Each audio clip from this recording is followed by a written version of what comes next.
At 6:30 in the evening on Christmas Eve, Julian called 17 times in 12 minutes.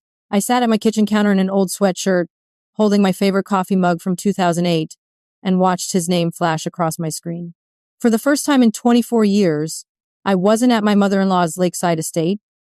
I hadn't coordinated the decorators, and I hadn't paid a single cent for their luxury holiday.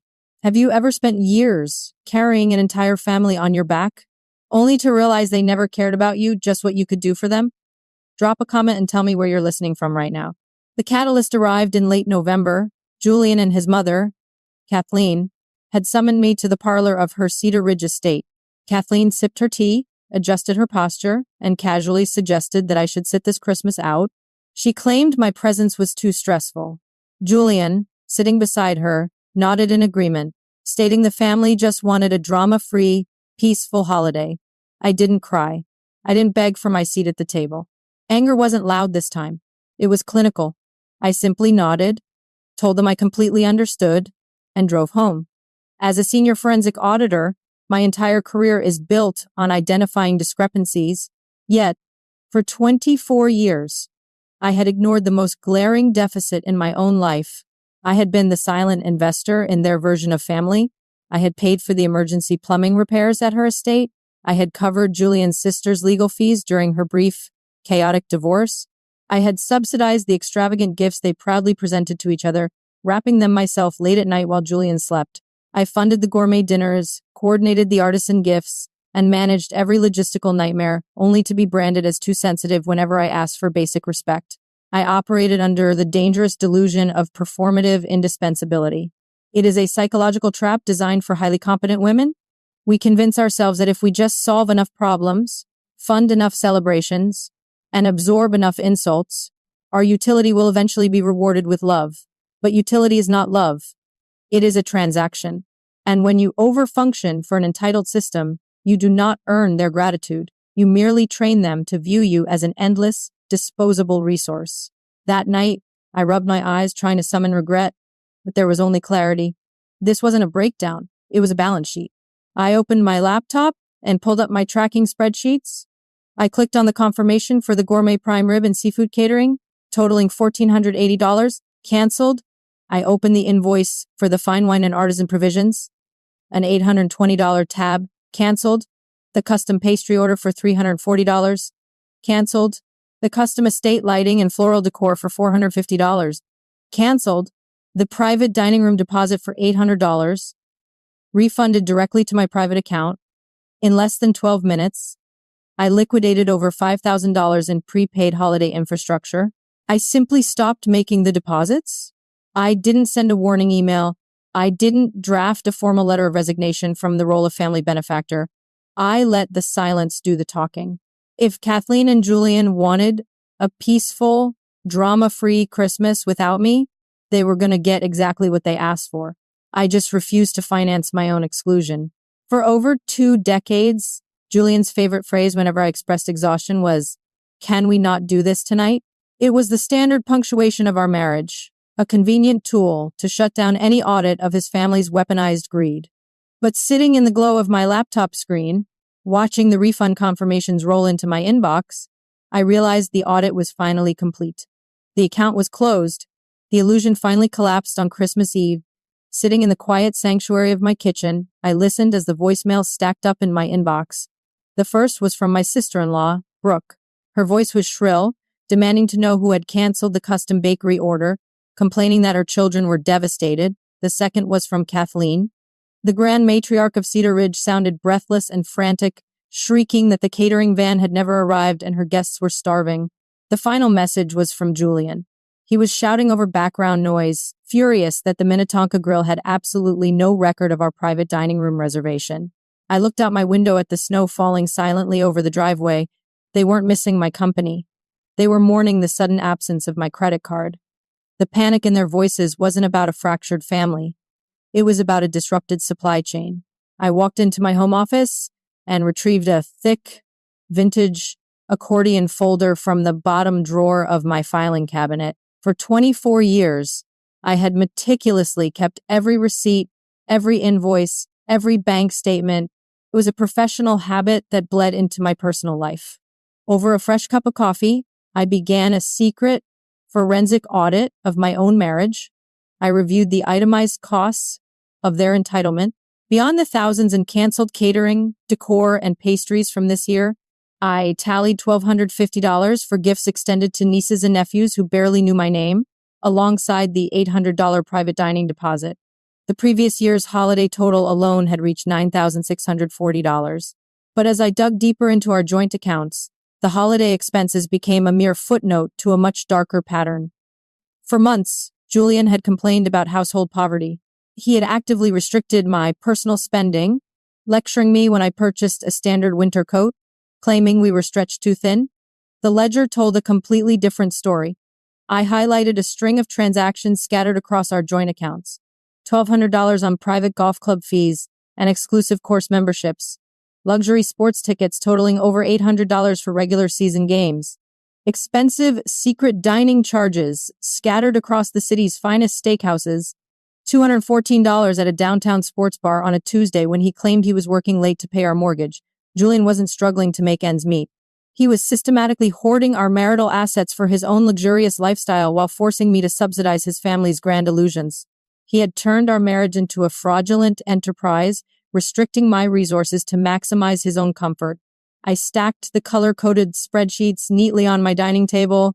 There was no weeping, no desperate need to confront him in the heat of the moment. Anger is a poor negotiator, but data is ruthless. Julian had spent 24 years banking on my silence, assuming my desire for family harmony would always override my financial sense. He fundamentally misunderstood the woman he married. I was not just a wife. I was an auditor, and he had just handed me all the evidence I needed to dismantle his entire operation. On the 26th of December, my phone rang with an unfamiliar number. It was the general manager of the Minnetonka Grill. She was calling to inform me of a severe security flag on my account.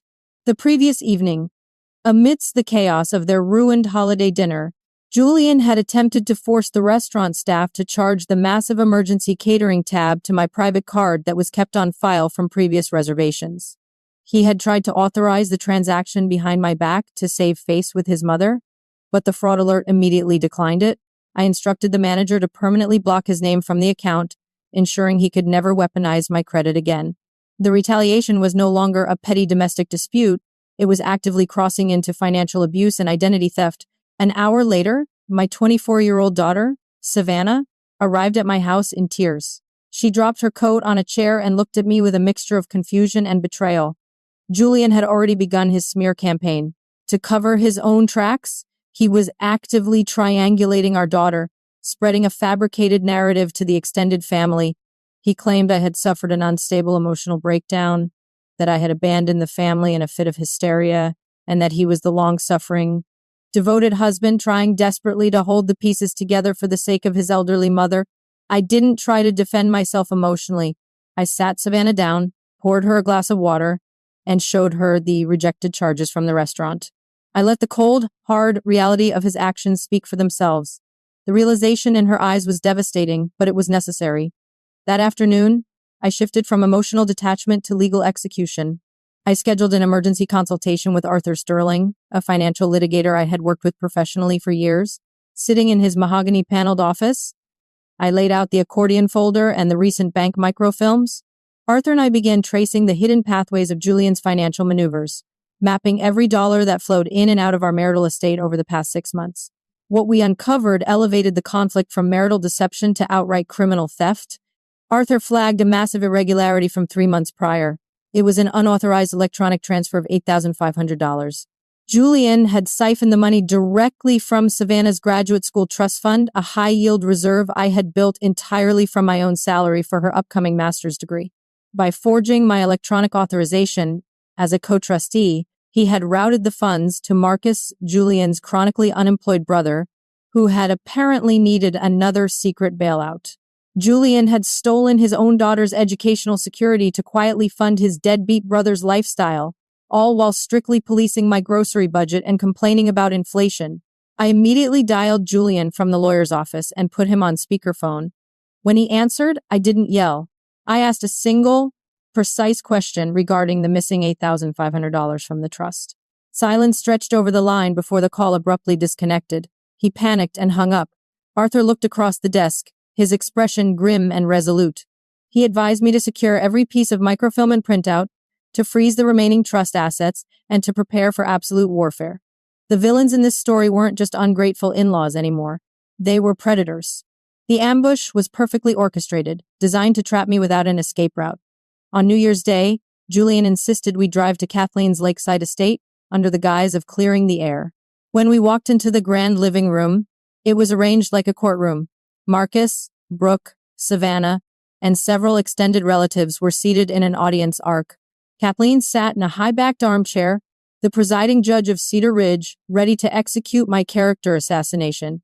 Kathleen didn't waste a moment. She launched into a haughty lecture. She branded me as selfish, unstable, and a massive disappointment. She dramatically claimed I was an ungrateful burden, stating I had maliciously destroyed their sacred holiday after everything the Vance family had so graciously provided for me over the decades. She demanded an immediate apology and suggested I reimburse the family for the emotional distress I had caused. I let her finish.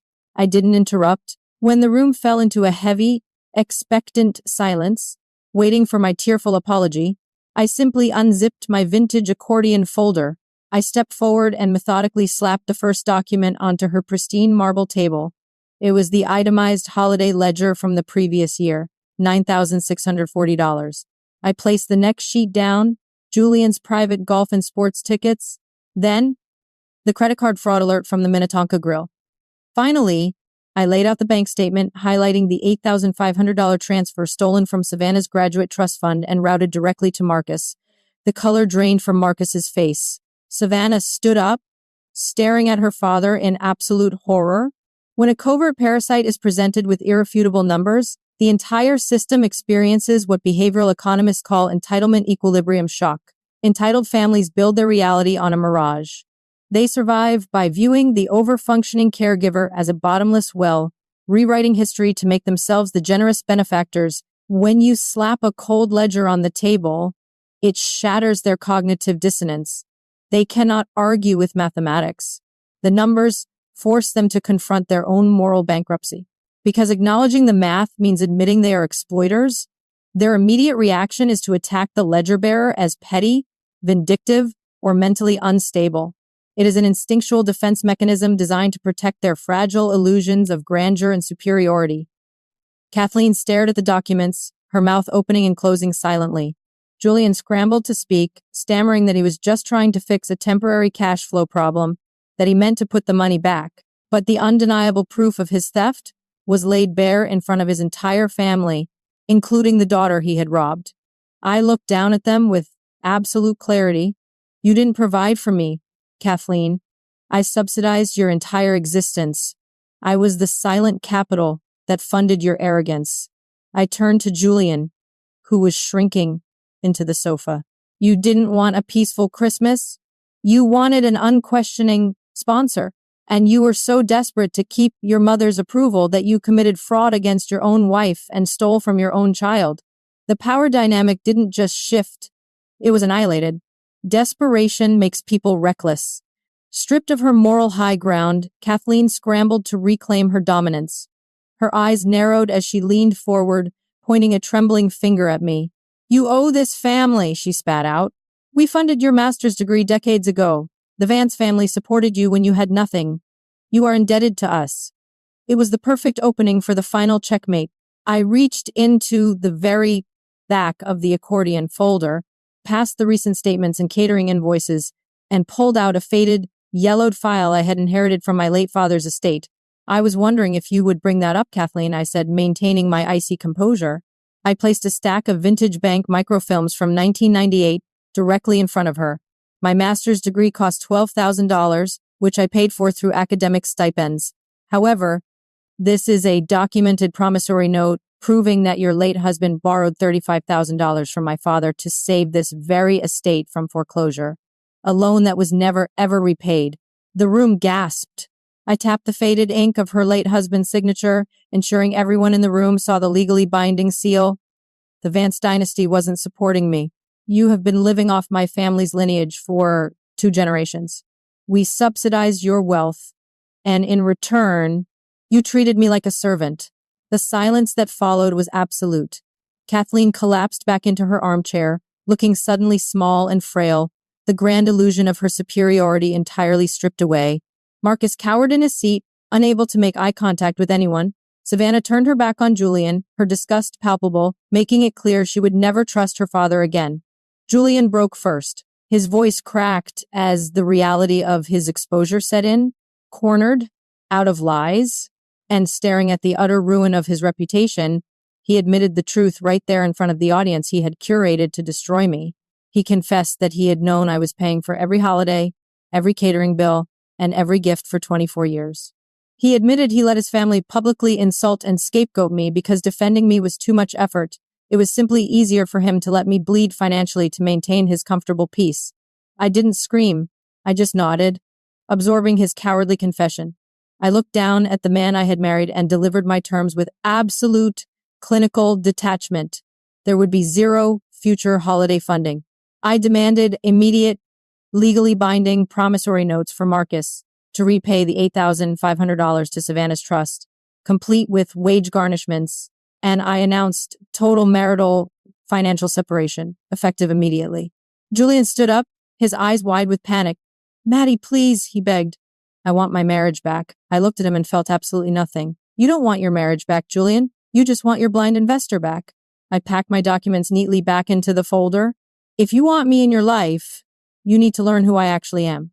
I turned and walked out of the lakeside estate into the freezing January air, completely autonomous. The reconstruction of my life was swift, systematic, and entirely on my terms. I did not file for divorce immediately, not because I was afraid to leave, but because I demanded radical accountability first. Julian moved into the guest wing of our home. We barely spoke, communicating only through Arthur Sterling to aggressively separate our assets. Stripped of my financial and emotional buffer, Julian was suddenly forced to manage the crushing demands of his own family. When Kathleen needed transportation, Julian had to provide it.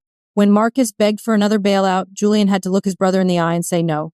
Through Arthur's relentless legal pressure, Marcus was forced to secure an entry-level logistics job and signed a binding payroll deduction agreement.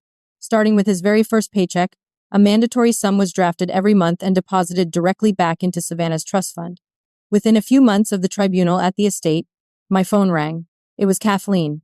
I almost let it go to voicemail, but I answered. Her voice was stripped of its usual haughty, commanding edge. It sounded hollow. "I owe you an apology," she said quietly. "I shouldn't have treated you the way I did. I took advantage of you, Madeline." There were no excuses attached, no qualifiers about holiday stress or generational misunderstandings. It was the first honest statement she had ever made to me. I simply said thank you and hung up the phone. December arrived a year later, bringing with it a profound, unfamiliar quiet. There were no $1,400 catering invoices. There were no rented banquet tables, sommelier consultations, or panicked coordination of luxury deliveries. I bought a modest tree and decorated it with chipped, vintage ornaments from my childhood. Christmas Eve dinner was a simple family potluck. Brooke brought a salad. Marcus, humbled and quiet, brought a cheap bottle of wine. Kathleen contributed a casserole. Julian stopped at a local bakery for rolls. I sat back in my own living room as a guest in my own life. Nobody complained about cold potatoes. Nobody criticized the lighting or the seating arrangements. For the first time in 24 years, I sat at the table and simply enjoyed the evening in peace. When you spend your entire life operating as the reliable workhorse for a demanding family, it is frighteningly easy to confuse your utility with your value. I had operated under the tragic assumption that if I just carried enough weight, paid enough bills, and absorbed enough blame, they would eventually carve out a seat at the table just for me. But I've come to realize that the seat they offer a martyr is always at the head of the ledger, never at the heart of the family. Setting an ironclad boundary is rarely a comfortable or quiet process. The people who have spent years profiting off your silence will inevitably label your new boundaries as an act of hostility. They will call you difficult. They will call you selfish. They will accuse you of ruining the peace. But you must understand that the peace they are mourning is simply the convenience of your exploitation. Reclaiming your unoccupied chair and refusing to finance your own erasure is not an act of cruelty. It is the ultimate act of self-preservation. When you finally stop stepping in to rescue grown adults from the natural consequences of their own entitlement, You give them the only gift that truly matters, the unfiltered truth. You force them to meet you in reality. Forgiveness isn't always for the other person. Sometimes it's the only way to set yourself free from the endless cycle of trying to prove you are worthy of basic human decency. You do not have to perform to be loved. You do not have to purchase your right to exist in your own home. The ledger is finally closed, and the debts are settled. The most liberating truth I discovered was that my value was never tied to my bank account, my organizational skills, or my willingness to endure disrespect. My value existed simply because I do.